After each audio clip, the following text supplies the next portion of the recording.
ফিরলাম বিরতির পর। এই মুহূর্তে রাজ্য বা দেশ সব দিকেই কিন্তু পুজোর আবহ।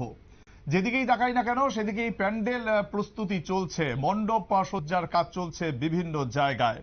যদিও প্রাকৃতিক বন্যার কারণে খোয়াই মহকুমা এলাকার গ্রামে গঞ্জে পুজোগুলি ছোট পরিসরে করছেন পুজো উদ্যোক্তারা।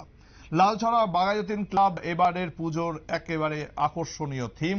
বাঁশ বেত দ্বারা তৈরি হচ্ছে খোয়াই লালছড়া বাঘাযতীন ক্লাবের দুর্গাপুজোর মণ্ডপ। খোয়াই লালছড়া বাঘাযতীন ক্লাবের এবারে শারদীয় উৎসবের মণ্ডপের থিম পরিবেশকে কিভাবে সুরক্ষিত রাখা যায় তার উপরেই মণ্ডপ তৈরি করা হচ্ছে। স্বল্প বাজারে এবার পুজো সাজছে পুজো উদ্যোক্তারা এবং যারা স্থানীয় শিল্পীরা রয়েছেন মণ্ডপ এবং প্রতিমা তারাই তৈরি করছেন।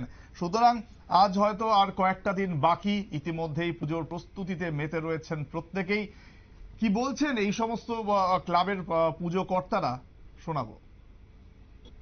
প্রথমেই সবাইকে শারদ উৎসবের আগাম শুভেচ্ছা।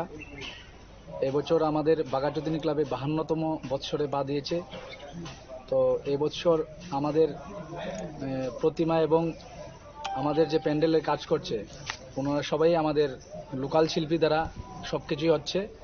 আমাদের এই প্যান্ডেলের কাজ করছে আমাদের ক্লাবের সঙ্গী বাড়ি আমাদের ছোট ভাই রাজেশ কর, এবং প্রতিমা শিল্পীর কাজ করছে আমাদের বন্ধু রাজীব রুদ্রপাল মহোদয়। আমাদের এই প্যান্ডেলের মূল আকর্ষণ হচ্ছে আমাদের পরিবেশ কিভাবে সুরক্ষিত করা যায়, পরিবেশ কিভাবে সুরক্ষা রাখা যায়, ওইটার উপরেই জোর দিয়ে আমরা এবার আমাদের থিমের পুজো করতে চলেছি।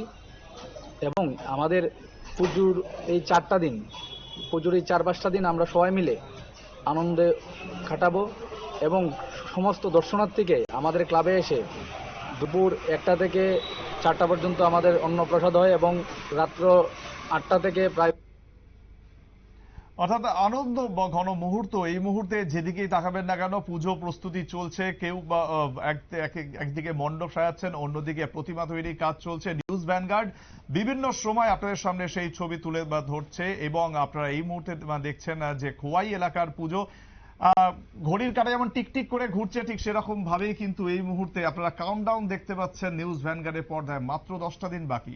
এই 10 দিন পর যখন মা আসবেন সেই সময় কিন্তু রাজ্যবাসী, দেশবাসী, বলা যায় গোটা বিশ্বে এই মুহূর্তে দুর্গাপুজো যেভাবে ছড়িয়ে পড়েছে, যেভাবে প্রত্যেকটা মানুষ দুর্গাপুজোয় সামিল হচ্ছেন, আনন্দে সামিল হচ্ছেন, সেই আনন্দে কিন্তু প্রত্যেকের ভালো হোক সেটাই আমরা চাইবো। এবং আগামী দিনে আরো বেশ কিছু ছবি নিয়ে আমরা ফিরবো একটা ছোট্ট বিরতির পর।